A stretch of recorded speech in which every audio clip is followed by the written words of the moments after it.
My dad grew up in Iowa, and he had an older sister and a younger brother, and he had a harder childhood. And at the age of 14, he was really on his own, and his job was to take care of himself and to take care of his younger brother, making sure they got to school, they had meals, and providing some care for his younger brother. So he was really on his own and really learned to be a survivor, how to take care of himself, how to take care of somebody else. And that was at the time of the Vietnam War.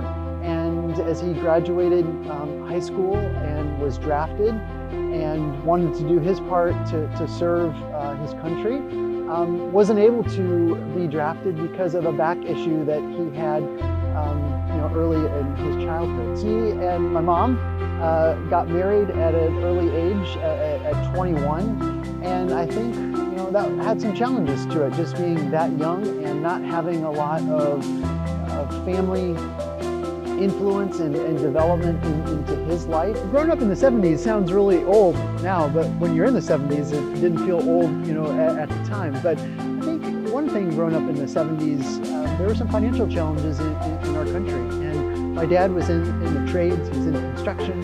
And I remember there'd be seasons when there wouldn't be a lot of work for him to do. And I didn't realize it really at the time, but as you get a little older and you can see things with a different lens, you get to maybe understand what that maybe felt like to my mom and my dad from just a financial pressure standpoint of being able to provide for your family. So as I think about sports, as I look back just as a little tyke, I just always remember having a ball or a bat or a baseball kind of in my hands, and something my dad and I just would do together. My first probably thing I remember was my dad and I playing, on a team playing two neighborhood kids, and we were in the backyard of our house playing football, and he and I were the Vikings. I don't know what the other team, the two neighborhood kids were, but we would do that. We had a basketball court we played in. Vikings was our team, so we'd watch games together. We went to Iowa football games, Iowa wrestling meets. Just sport was just always something that was a part of growing up, and that I loved to do and he loved to do, and some things that we did together. And thinking about in high school, I was playing football and wrestling, and loved both those sports, like participating in both. And in thinking about college, one of my goals was to be able to play sport in college. That was something I was really excited about. At the end of the day, I just liked football better. I had more fun playing football than I did wrestling. And what was interesting about that is I wasn't recruited by any Division I schools.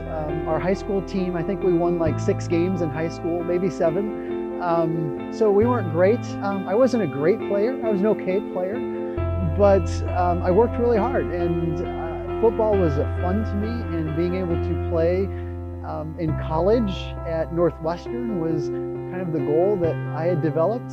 Northwestern wasn't any good either. I was used to that. And but I was like, what would it be like to be part of a team that changed that? And Northwestern, what if they were able to be good someday? And that was really motivating to me to be able to think about that and to play a sport that I really loved doing. So that was kind of the decision why I chose football over wrestling. So when I think about when I came to Northwestern, I wasn't recruited. I didn't have a scholarship.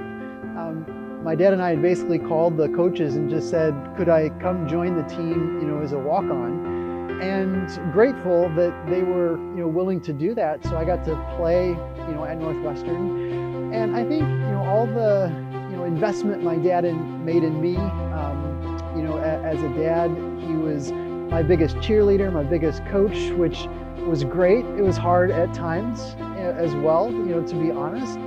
But as I think about Northwestern, one of my goals when I got here was to earn a scholarship. And this view that you're looking at here was the same view that I had as a junior, my summer of my junior year, so heading into my senior year. And it was with this spot that I told my mom and my dad that I wanted to come here and play college football. The things that my dad had taught me was you can't control the outcome. You can't control what's going to happen. But what you can control is what you do on a daily basis to put yourself in the position to achieve your goal.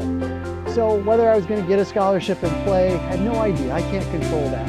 But the things I can control, I remember my dad just teaching me this growing up, is you can control how hard you work, and you can control how positive your attitude is.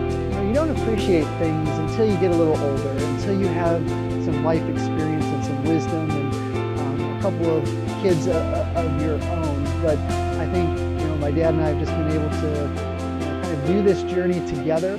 And as I think about that, I'm very grateful for that, for my dad, not only for me, but also what he's given me to teach my two sons.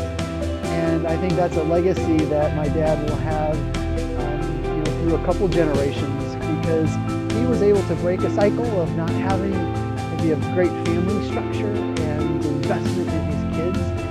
He decided he wanted to do that, even though he didn't have all the skills necessarily to do that. And it started back with my dad, Denny Burke, and he was able to kind of start that path. So I think it's as I get older, there's just a more gratefulness and celebration of that investment that my dad's made into our family.